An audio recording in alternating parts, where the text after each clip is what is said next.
네, 비트코인 가격이 다시 좀 회복이 되고 있는데요.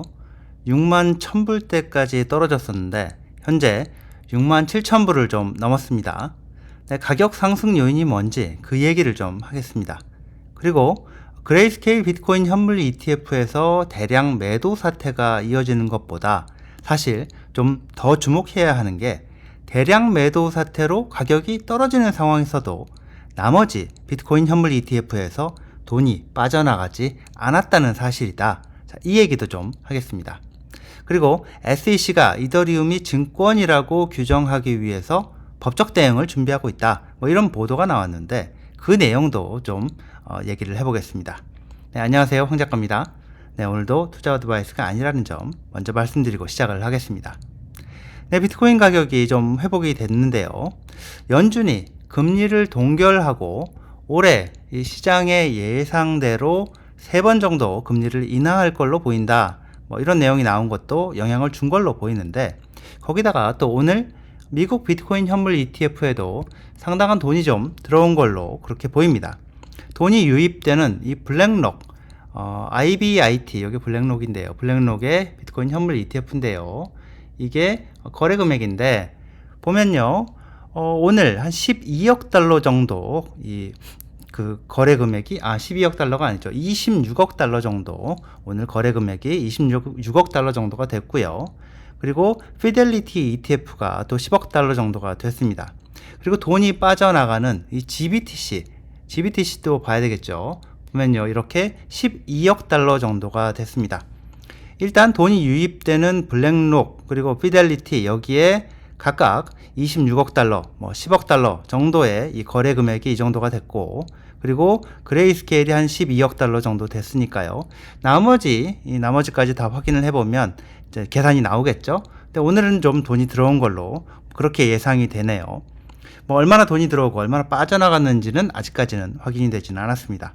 그런데요, 저는 이런 요인보다 더 중요한 게 계속 강조를 하지만 올해 미국 비트코인 현물 ETF 승인 이후에 본격적으로 시작된 비트코인 상승 사이클이다. 그래서 이렇게 다시 가격이 오르는 거다. 그렇게 보는데요. 네, 이게요. 보시다시피 이 주목할 만한 것 중에 하나가 미국 비트코인 현물 ETF에 들어오는 돈이 이 가격 변동에 따라서 휙휙 빠지는 돈으로 보이지 않는다는 겁니다. 가격이 30% 이런 정도로 떨어지면 어떨지 모르긴 하겠는데 자, 계속해서 매도 물량이 나오고 있는 그레이스케일 GBTC를 제외하면 나머지 9개 ETF에서는요, 이 최근에 15% 이렇게 빠지는 상황에서도 돈이 훅 빠져나가지 않았다는 겁니다. 사고팔고 하는 트레이더들이 아니라 자, 장기로 묻어두는, 적어도 중기 이상으로 돈을 묻어두는 그런 투자자가 많은 걸로 보인다는 얘기입니다. 일단 GBTC 매도 물량 같은 경우에 사실 이게 시간이 지나면 지날수록 오히려 불안 요소가 좀 줄어드는 거라서 당장 가격 하락 요인이 되지만 이게 시간이 갈수록 오히려 불안감이 줄어들 수밖에 없을 겁니다. 그런데요, 이렇게 블룸버그 ETF 팀장인 에릭 발추나스가 놀라는 것처럼 최근에 비트코인 가격이 계속해서 하락하는 상황에서도 블랙록, 피델리티 이런 9개 ETF에는 들어온 돈, 나간 돈 다 합쳤을 때 플러스가 됐지 마이너스가 아니었다는 겁니다. 가격이 계속 떨어지는 상황에서도 이 ETF 주식을 왕창 팔고 나가는 게 아니라 돈이 들어왔다는 얘기입니다. 그래서 이렇게 비트코인을 구매를 했다는 거고요. 자, 그동안 비트코인 현물 ETF에 들어오는 돈 중에 비트코인 가격 등락에 따라서 사고팔고 이러는 트레이더 돈이 상당히 많을 것이다. 이렇게 예상을 하면서 비트코인 현물 ETF가 가격 하락 시에 완충 역할을 하지 못할 거다. 이렇게 전망하는 사람들이 금융계 쪽에도 좀 있었거든요. 자, 최근에 나타난 걸 보면 그렇지 않았다는 겁니다. 자, 가격 하락 시에 완충 역할을 해주는 걸로 그렇게 해석할 수 있는 부분입니다. 오늘 이더리움 관련해서 굉장히 큰 뉴스가 나왔는데요. 네, 상당히 큰 보도가 나왔는데 이 미국 증권거래위원회가 이더리움을 증권으로 규정하기 위해서 법적 대응에 나서는 방안을 강력하게 검토하고 있다. 이런 기사가 나왔는데 이게 포춘에서 나온 기사인데요. 이 기사와 더불어서 또 코인데스크에서 기사가 나왔는데요. 코인데스크 기사, 이 블록에서도 나왔는데, 더 블록에서도 보면 이더리움 재단이 어느 나라 어느 기관인지는 밝히지 않았지만 어느 정보기관으로부터 자료 제출 요청을 받은 걸로 확인이 됐다는 내용인데요. 이거는 이더리움 재단의 깃허브에서 확인이 가능합니다. 자, 깃허브에 가면요, 이렇게 한 3주쯤 전에 웹사이트에서 우리는 사법기관의 조사를 받고 있지 않다, 이런 걸 상징하는 카나리아 문양을 이 웹사이트에 두고 있었는데 이걸 제거를 했다는 내용입니다.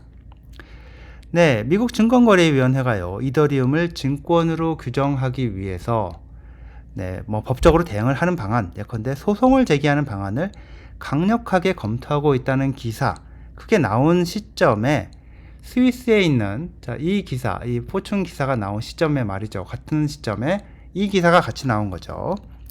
네, 바로 스위스에 설립되어 있는 이더리움 재단이 어느 나라 어느 정부기관한테, 어느 정부기관인지 모르지만 어떤 나라 정부기관한테 자료 제출 요구를 받은 걸로 확인이 됐다는 점에서 결국 미국 증권거래위원회 SEC가 스위스 이더리움 재단에 이더리움의 증권성 여부와 관련된 어떤 자료 제출을 요구한 게 아니냐, 이런 추정도 가능해 보입니다. SEC와 관련된 내용 확인된 거 아닙니다, 아직까지. 그리고 만약에 증권거래위원회 SEC가 이더리움을 증권으로 규정하기 위해서 소송에 나선다고 하면 소송에서 이길지 질지, 이더리움 재단의 변호인단을 SEC가 이길 수 있을지, 이건 확실하진 않은데요. 다만 한 가지 좀 확실해 보이는 게 있습니다. SEC가 이더리움을 증권으로 규정하려고 하고 있는 게 사실이라면, 만약에 사실이라면, 그렇다면 말이죠. 당장 이번 5월에 이더리움 현물 ETF를 승인해 줄 가능성은 0에 가깝게 된다는 얘기가 됩니다. 네, 이게 코인이 증권이 되는 순간에 미국에서 현물 ETF 바구니에 담아서 팔려고 하면 해당 코인을 증권법에 따라서 증권거래위원회에 등록을 해야 되고요. 관련 법규에 따라 필요한 절차를 밟아야 됩니다. 블랙록이 제출한 이더리움 현물 ETF 신청 서류를 봐도 이더가 현물 ETF 승인 뒤에라도 SEC나 연방법원에서 증권으로 분류가 된다면, 증권 판정을 받는다면, 그러면 ETF를 아예 청산할 수 있다, 이런 내용이 들어 있습니다. 최근에 블룸버그 ETF 팀에서 SEC가 이더리움 현물 ETF 승인을 해주려면 비트코인 현물 ETF 승인해줄 때처럼 ETF를 신청한 자산운용사들하고 적극적으로 커뮤니케이션을 해야 되는데 그런 움직임이 전혀 없다. 여러 가지 정황으로 볼 때 5월 승인은 어려워 보인다, 이렇게 ETF 팀, 블룸버그 팀에서 밝혔었는데요. 사실 이더리움의 증권성 문제와 관련해서 SEC가 문제를 제기할 수 있는 이 포인트는 두 가지로 볼 수가 있는데, 하나는 초기 투자 ICO 측면이고, 또 다른 하나는 2022년 이더리움이 이전까지는 비트코인과 같은 검증 방식인 이 작업 증명 방식이었다가 그때부터 이 코인을 담보로 걸고 거래 검증에 참여하면 보상을 주는 지분 증명 프로토콜로 옮겨간 측면인데요.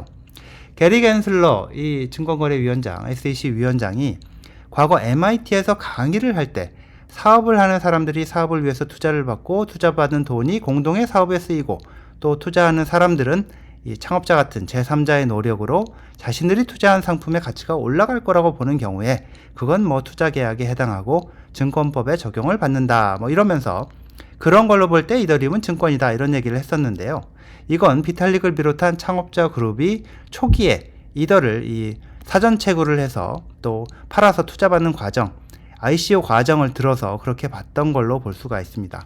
그리고 2022년 9월에는 이렇게 보시다시피 지분 증명 방식으로 프로토콜을 바꾼 뒤에는 겐슬러가 얘기를 했었죠. 특정 코인을 언급을 하지는 않았는데 코인을 담보로 걸고 거래를 검증하고 보상받는 이런 지분 증명 방식의 코인은 증권으로 분류될 수 있다, 이렇게 얘기를 했었습니다. 그때 당시에 보도를 보면 이더리움을 가리켜서 한 말이 아니냐, 이런 해석을 하고 있었고요. SEC가 이더리움을 이 증권으로 분류하기 위해서 법적 대응을 준비한다는 보도가 맞다면 SEC가 어떤 부분을 강조할지는 모르겠습니다. 하여튼 게리 겐슬러는 이더리움이 증권이라는 생각을 갖고 있는 것으로 이렇게 보이는데 의회에서 여러 차례 계속해서 이더가 증권이냐 아니냐 이렇게 물었을 때 답변은 하지 않고 증권이 되는 경우의 원칙 얘기만 되풀이를 했었죠. 비트코인의 경우에는 이더와 달리 증권이 아니다 이렇게 확답을 했었고요. SEC가 이더리움이 증권이다 이런 소송을 준비하고 있는 게 사실이라면 소송에서 이길지 질지 그건 지켜봐야 될 문제지만 이더리움 현물 ETF 이더리움 현물 ETF 신청 최종 결정을 내려야 하는 이번 5월에 SEC가 이더리움 현물 ETF를 승인해 줄 가능성, 이더가 엄청난 돈이 투자되는 미국 시장에서 금융상품으로 거래되도록 그렇게 승인해 줄 ETF라는 상품으로 거래되도록 승인해 줄 가능성은 거의 없다고 볼 수 있을 것 같습니다. 네, 여기까지입니다. 시청해 주셔서 감사합니다.